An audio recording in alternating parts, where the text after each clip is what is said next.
Bonjour à tous et bienvenue sur Misscom.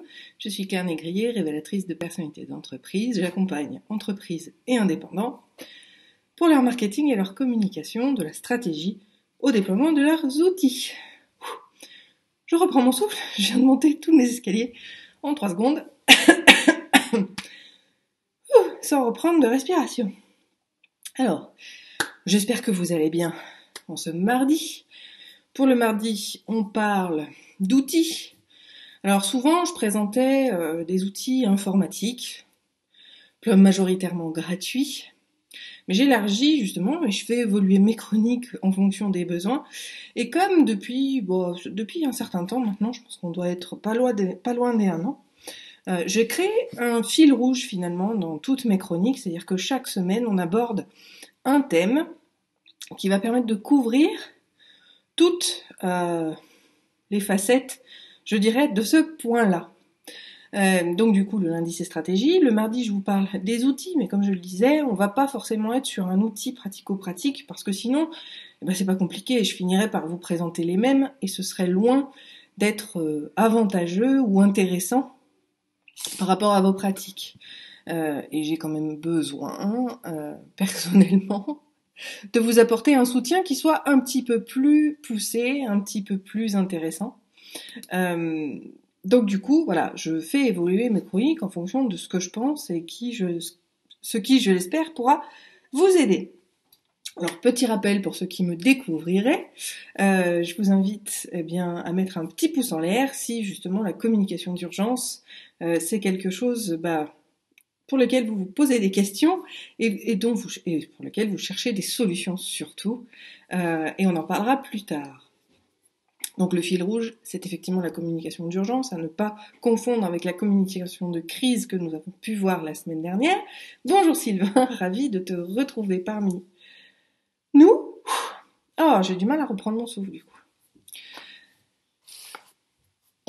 J'attends toujours quelques minutes, rassurez-vous, on va démarrer dans pas longtemps. Pour ceux qui nous rejoignent, n'hésitez pas à me faire un petit coucou. La raison est la suivante, c'est que j'étaye toujours mes propos avec des exemples, et je préfère prendre des exemples qui vous concernent vous en particulier. C'est beaucoup plus compréhensible pour les gens qui sont en direct. Donc vraiment, je vous invite à me faire un coucou en commentaire et à me dire, si on ne se connaît pas encore, dans quel domaine d'activité vous vous trouvez.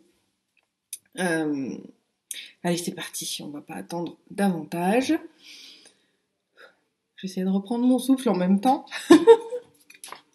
Les aléas du direct, même après 3 ans, vous voyez, on a encore quelques difficultés. Bref, c'est parti. Donc, bienvenue sur ce nouveau sujet. On parle des supports de communication d'urgence, puisque c'est le thème de la semaine, et nous avons vu hier justement qu'est-ce que c'était, quelles étaient les différences, quelle était la stratégie d'une communication d'urgence. Aujourd'hui, voyons les supports de communication d'urgence, parce que c'est important pour moi aussi de pouvoir vous guider vis-à-vis de ça, quoi créer. On verra probablement le comment jeudi dans le chronocom, mais qu'est-ce qu'on peut mettre en avant, qu'est-ce qu'on peut utiliser dans cette histoire de communication d'urgence? On va le voir tout de suite. Donc le premier réflexe, et c'est un bel exemple, qu'on voit puisque c'est vis-à-vis de l'actualité, c'est la conférence de presse. La conférence de presse et globalement toutes les actions presse. Alors, c'est toujours pas évident parce que par exemple, remplir la rubrique agenda, c'est pas forcément de la communication d'urgence. Là, pour le coup, l'urgence, ça peut être effectivement un communiqué de presse, même si la conférence de presse et donc la prise de parole en public va être un des meilleurs vecteurs justement pour rassurer la population. Et quand je parle de population, ça va être votre réseau, mais pas que. Pas que, puisque ça va être, voilà, ce que je disais, la prise de parole en public de manière générale, et on digressera juste après par rapport à cette prise de parole en public qui va être importante justement pour votre communication d'urgence. Alors pourquoi donc la vidéo, je vais l'appeler comme ça, ce sera plus simple, la vidéo ou le face-à-face va être quelque chose d'important, tout simplement parce que c'est vous qui êtes votre support de communication. C'est une diffusion à grande échelle et c'est surtout une diffusion qui va vous permettre l'attention. C'est-à-dire que on demande l'attention de 2 sens sur 5, puisqu'il y a la vue et l'audition. Et de cette manière-là, on est beaucoup plus impactant que si on ne faisait qu'écrire ou que si on ne faisait qu'être entendu. Par exemple, la radio, l'ouïe est un sens, un de nos sens les plus passifs qui puisse être. Donc, du coup, vraiment, ce qu'il faut, c'est pouvoir orienter les deux, donc ne faire que de l'ouïe, comme vous pouvez avoir sur des messages radio. Donc là, on parle vraiment du mass média. Ça aura pas un grand impact en communication d'urgence parce que les gens ne font pas attention à ce qu'ils entendent. C'est justement par le biais de répétition qu'on obtient des résultats avec des communications sur le mass média de radio, mais l'unique oui est le moins bon, on va dire, des sens qu'on puisse utiliser, surtout en communication d'urgence.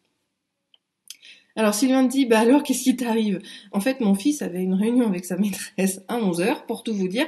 Donc après, j'ai couru mes 3 étages à pied et j'ai pas repris mon souffle avant de lancer la caméra. D'où mon essoufflement, j'en suis désolée.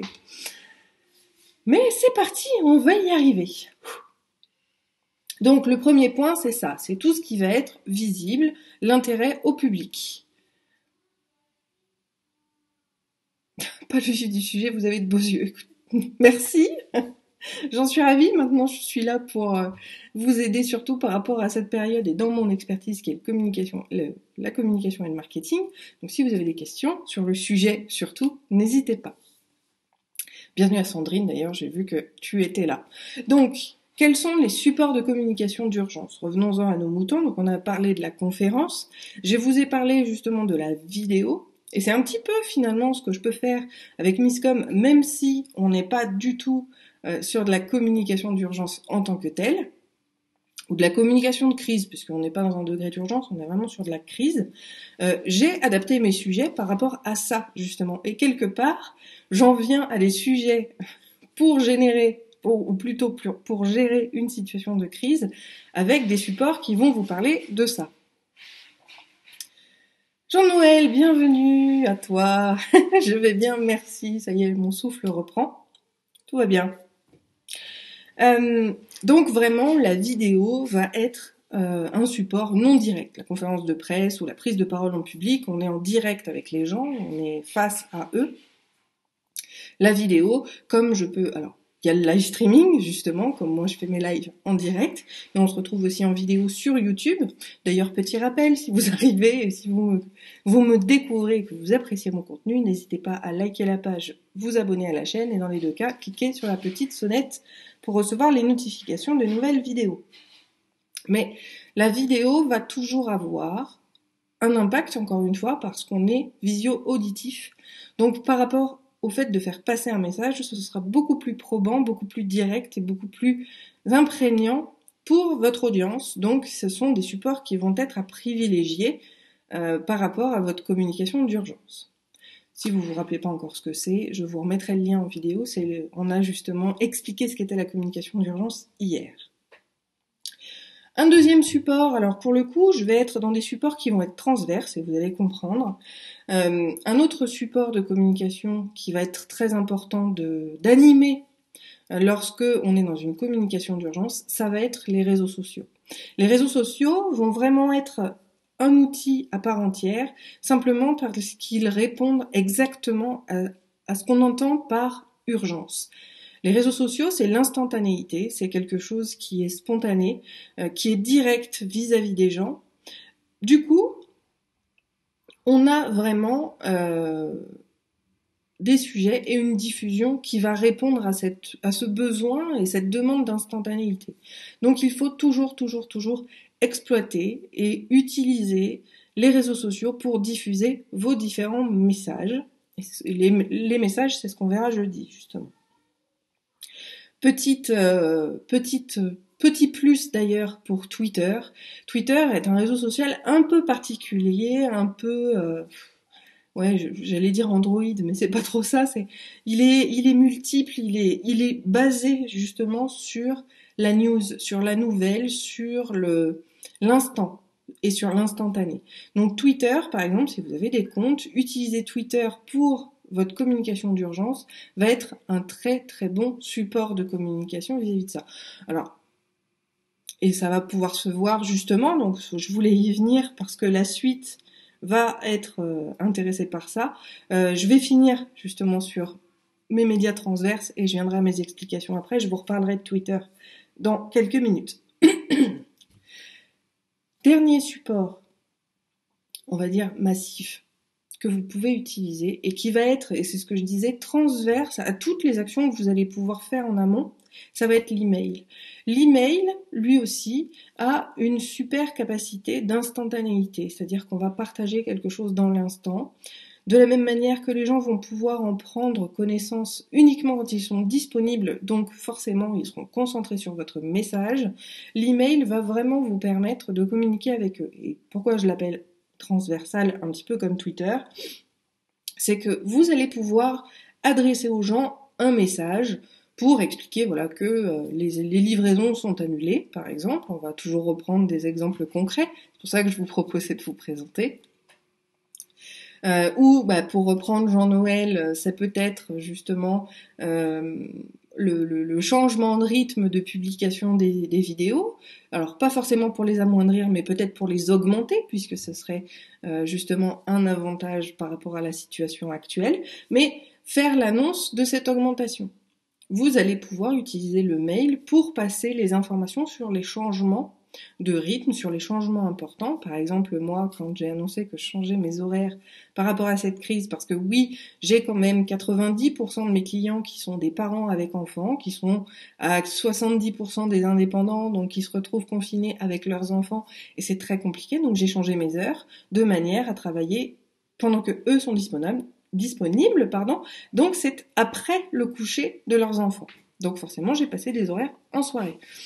Cette information-là, si je ne la diffuse pas, si je ne la communique pas auprès de ma communauté, ils risquent pas de la trouver tout seuls. Donc c'était une information probante et unique, je dirais, à faire passer, et l'email est un très bon moyen pour informer de manière globale tout le monde du moment qu'il va cliquer sur votre contenu et sur votre mail. L'autre intérêt également du mail, c'est de pouvoir toucher de manière plus précise et plus particulière des personnes qui ne vous suivent pas sur les réseaux. Autre point, on y reviendra justement, c'est ce que je vous disais après, on va parler des cibles.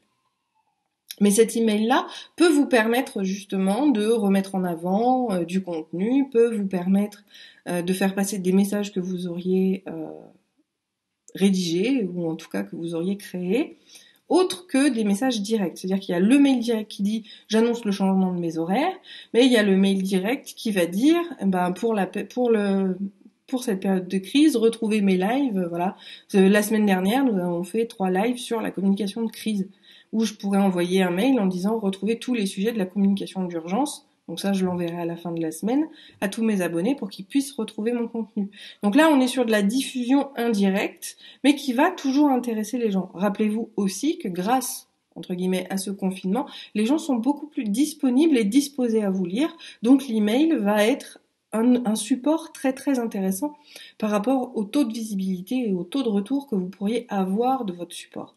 Donc vraiment, n'hésitez pas, alors je dis pas, ne leur écrivez pas 15 fois par jour, hein, ça ne sert absolument à rien, mais vraiment pensez à l'email comme vecteur direct pour le coup et pas indirect par rapport à d'habitude, qui va vraiment venir toucher au cœur les gens parce qu'ils vont être disponibles et ce sera leur moyen entre guillemets de prédilection. Il y a tellement de choses qu'on voit sur internet, dans les médias, on est tellement bombardé, voilà, je cherchais le terme, bombardé d'informations qu'il faut privilégier ceux qui vont être proches des gens. Et finalement, leur boîte mail, c'est un peu leur jardin, pas leur jardin secret, mais voilà, c'est un peu leur intimité. Donc, vous allez venir les toucher à un endroit où ils vont accepter et être intéressés par ce que vous allez leur donner. Je reprends. Après la crise, je reviendrai comme avant et j'informerai mes abonnés via les réseaux sociaux, car je n'ai pas leurs emails. Mais voilà, tout dépend justement de votre audience et de là où elle se trouve. Petit aparté, donc ce que je disais par rapport aux cibles, vous avez parfaitement le droit de hiérarchiser, encore une fois, les destinataires de vos messages. Certes, sur les réseaux sociaux, ils sont tous mélangés en tant que fans, donc vous allez produire des communications, même d'urgence, qui vont s'adresser à vos fans. Bien souvent, et par rapport à la charte éditoriale, moi vous conseille surtout de ne pas changer vos habitudes par rapport à votre stratégie social media, parce que justement les gens vont être intéressés et vont probablement réagir davantage que d'habitude puisqu'ils ont la disponibilité pour le faire. Néanmoins, vous pouvez profiter justement de cet espace de liberté, cet espace public et visible, autant que faire se peut, pour partager d'autres messages en plus par rapport à vos pensées, par rapport à ce que vous voulez, et toujours par rapport à cette communication d'urgence. Pour moi, par exemple, l'urgence sur Misscom, c'est de vous parler justement de cette communication, mais j'ai envie aussi de légèreté. Alors j'ai essayé hier, mais apparemment Facebook a décidé que la publication était pas forcément très intéressante, mais je vais essayer de le faire chaque après-midi, c'est de vous sortir justement des choses qui sont positives, des choses qui sont gaies par rapport à ce moment-là. Donc là pour le coup, ce sont des vidéos qui sont satiriques et humoristiques vis-à-vis de la crise. Et je vous invite vraiment en plus dans ces publications à partager vos propres liens pour que on ait un petit peu de légèreté dans la période que l'on vit, parce que il faut y penser aussi. C'est pas parce qu'on est confiné qu'on doit s'arrêter de vivre. Et on a le droit de rigoler aussi, ça fait du bien au moral et à la santé. Bref, tout ça pour vous dire que l'email va vous permettre justement de diffuser tout ça et de proposer ces contenus-là qui sont différents aux gens qui ne vous suivent pas forcément sur les réseaux sociaux ou tout simplement qui ne l'ont pas vu. On fait pas un bis repetita du contenu, mais on peut faire dans la semaine un résumé de ce qui s'est passé sur son réseau. C'est tout à fait pertinent. Et ce sera beaucoup plus probant, ça permet encore une fois, l'objectif finalement de faire ça, c'est de souder sa communauté et de rester engagé avec eux et auprès d'eux et que eux le soient vis-à-vis de nous. Donc, on a sa communauté. Mais il ne faut pas oublier également les collaborateurs. Vous pouvez avoir des salariés, par exemple. Vous pouvez avoir des collègues de travail, parce qu'on n'est pas là uniquement entre indépendants. Il y a aussi d'autres typologies de personnes qui me regardent. Il y a plusieurs strates comme ça. Vous pouvez avoir aussi vos fournisseurs qui sont en direct. Et donc là, eux auront des messages particuliers. Vous aurez une information. Donc ça, j'appelle ça plutôt de la communication interne, même si elle n'est pas uniquement dans l'entreprise, c'est l'environnement professionnel autre que client et prospect. Pour cet environnement interne à l'entreprise, moi je vous invite, je vais y arriver, je vous invite vraiment à aller communiquer avec eux pour pouvoir leur expliquer ce qui se passe pour vous, vous intéresser à eux pour voir comment ça se passe pour eux, parce que si votre fournisseur peut plus vous livrer, vous ne pouvez plus, vous non plus, être en activité. Donc il faut justement rétablir et intensifier la communication entre ces personnes-là. Et pour le coup, tout ce qui va être des appels téléphoniques, de ce que j'appelle les conf calls, donc ça va être les visioconférences ou les audioconférences, vous pouvez vous regrouper en petits groupes également, vont être justement des supports d'urgence qui vont vous permettre de répondre à un besoin parfois mal exprimé ou mal identifié pour la suite des événements, parce qu'on est tous liés et que si finalement on ne parle pas les uns avec les autres, on peut risquer beaucoup de choses vis-à-vis de ce que l'on fait. Donc vraiment, continuez à alimenter le lien aussi avec les autres personnes qui ne sont pas vos clients ou futurs clients. Il ne faut pas les oublier parce qu'ils sont aussi importants souvent dans la chaîne de production. Quand on a des imprimeurs, quand on a des prestataires de services qui sont là pour nous aider dans notre activité et que sans eux, votre activité ne marcherait pas, vraiment mettez l'accent sur l'humain et communiquez avec eux, ça fait partie de ces biais-là. Donc là, pour le coup, on peut prendre son téléphone pour les relations qu'on a de longue date, par exemple, justement, pour échanger avec eux par téléphone et de manière individuelle, mais ne pas hésiter également à organiser, donc ce que je disais, des visioconférences ou des audioconférences où on est à plusieurs pour justement essayer de réfléchir, pourquoi pas, à des solutions, parce que c'est là que vont naître les synergies, et parce que vous discutez avec 2-3 fournisseurs en même temps, peut-être que voilà, la cohorte permet de trouver des solutions et d'adapter des solutions par rapport à la situation que vous vivez actuellement. Donc ça va au-delà du fait de rassurer, au-delà du fait de l'actualité de votre entreprise, vous pourriez aussi créer des stratégies vous permettant justement de vous distinguer, de trouver des solutions passerelles pour essayer justement de continuer à vivre malgré le confinement et malgré ce qui nous arrive. Donc vraiment, n'hésitez pas à cela, et c'est pour ça que je vous disais qu'on a différentes cibles, même dans la communication d'urgence, c'est qu'on n'aura pas ni les mêmes messages, ni le même mode de diffusion entre les différentes personnes que l'on veut viser à travers sa communication, que ce soit un abonné, que ce soit un client, que ce soit un prospect, que ce soit un fournisseur, que ce soit un institutionnel, peu importe, il faut vraiment faire ce travail de segmentation également de manière à être le plus opportun et avoir la plus grande efficacité dans les supports de communication que vous allez utiliser. Voilà, je pense que je suis arrivée au bout de mon sujet pour aujourd'hui. Donc pour rappel, on privilégie tout ce qui va être auditif et visuel, donc tout ce qui va être relations publiques et vidéo. Qu'elles soient en live ou enregistrées, c'est pareil. Honnêtement, il faut aussi savoir l'exploiter et l'utiliser. On a les réseaux sociaux qui sont vraiment dans l'esprit de l'instantanéité, donc qui vont permettre de répondre à ce besoin-là de réponse immédiate, de l'immédiateté, et d'être au cœur des prérogatives de ses clients, prospects, etc. On va avoir l'emailing qui va vous permettre justement de passer des messages directement et spécifiquement par mail, ou qui vont permettre justement autrement de diffuser. Aujourd'hui, j'ai justement qui vient sur toutes mes phrases, excusez-moi. le tic de langage, ça m'arrive aussi. Vous avez donc l'email qui va vous permettre de faire une communication à la fois directe pour un message ciblé ou universel dans le sens où vous allez pouvoir redonner les différents liens, redonner de l'information autre ou des informations d'urgence diffusées ailleurs que vous allez pouvoir centraliser par mail. C'est pour ça que je l'appelle transverse. Et privilégier, là encore, le téléphone, les visioconférences pour certaines de vos cibles. Alors les cibles, c'est pas celles pour les flèches, mais c'est bien les personnes identifiées. Donc, comme je vous le disais, par rapport à l'intra-entreprise, tous vos collaborateurs, tous vos fournisseurs, tous ceux auprès de qui vous avez un rapport privilégié et sans qui votre business ne pourrait pas tourner, je vous invite vraiment à aller les voir et à faire justement des échanges et de prendre des nouvelles et de rester en communication avec eux. Voilà, je suis arrivée au bout du sujet, j'ai essayé de faire un résumé en essayant de voir s'il y avait des réponses, et je vais regarder vos commentaires, je vois qu'il y en a. Donc après la prise, je reviendrai comme un devant et j'informerai mes abonnés via les réseaux, car je n'ai pas leurs emails, donc ça aussi, il faut faire avec ce qu'on a, bien évidemment.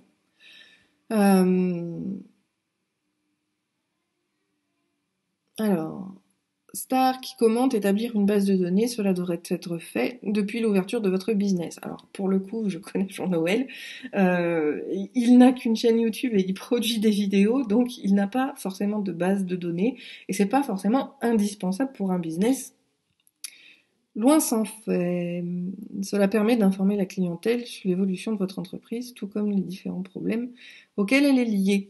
Oui, mais tout dépend du support de communication. Encore une fois, si on n'a pas vocation à faire de l'emailing, alors ça, je peux vous renvoyer sur les sujets de l'emailing qu'on a abordés plusieurs fois sur Misscom. Tant qu'on ne fait pas et qu'on n'a pas de stratégie d'emailing, ça ne sert à rien d'avoir le mail des gens. Parce que de toute façon, et pour tout un tas de raisons qu'on a pu évoquer justement sur les stratégies d'emailing, vous risquez de ne pas être lu parce que les gens vont être totalement hermétiques à ce support de communication. Donc tout dépend de votre situation. Privilégiez bien évidemment le support sur lequel vous avez le plus d'audience et sur lequel vous êtes le plus suivi. Voilà, c'est surtout ça qui est important. Bon, j'ai fait le tour des commentaires. Je vais simplement vous souhaiter une très bonne journée, un très bon appétit. Si vous avez des questions, n'hésitez pas à les mettre en commentaire, ça me permettra d'y rebondir sur les prochaines chroniques ou de les traiter vendredi dans le Claire Part en live, puisque le but c'est que j'échange, je réponds à toutes vos questions en direct. Et puis, si vous avez apprécié cette vidéo, n'hésitez pas à y mettre un petit pouce en l'air et partagez-la si vous pensez qu'elle peut intéresser vos collègues, votre réseau. Voilà, l'idée c'est vraiment de répondre aux problématiques des entrepreneurs et des indépendants. Donc vraiment, si vous pensez que quelqu'un peut être intéressé par le sujet, n'hésitez pas à l'inviter à le découvrir. Voilà, Jean-Noël qui dit « Je confirme, ce n'est pas une entreprise classique et je ne crois pas que mes abonnés aimeraient recevoir sans arrêt des mails. » Voilà. Bon, on va pas rentrer dans le détail, mais effectivement, toujours appuyez-vous sur le support de prédilection de votre audience. Elle ne sera jamais la même, enfin pas toujours la même par rapport à votre entreprise, par rapport à ceux avec quoi vous communiquez habituellement. Donc, vraiment, adaptez-vous à elle. Je vous souhaite une très bonne journée et je vous dis à jeudi pour le chronocom. Bye!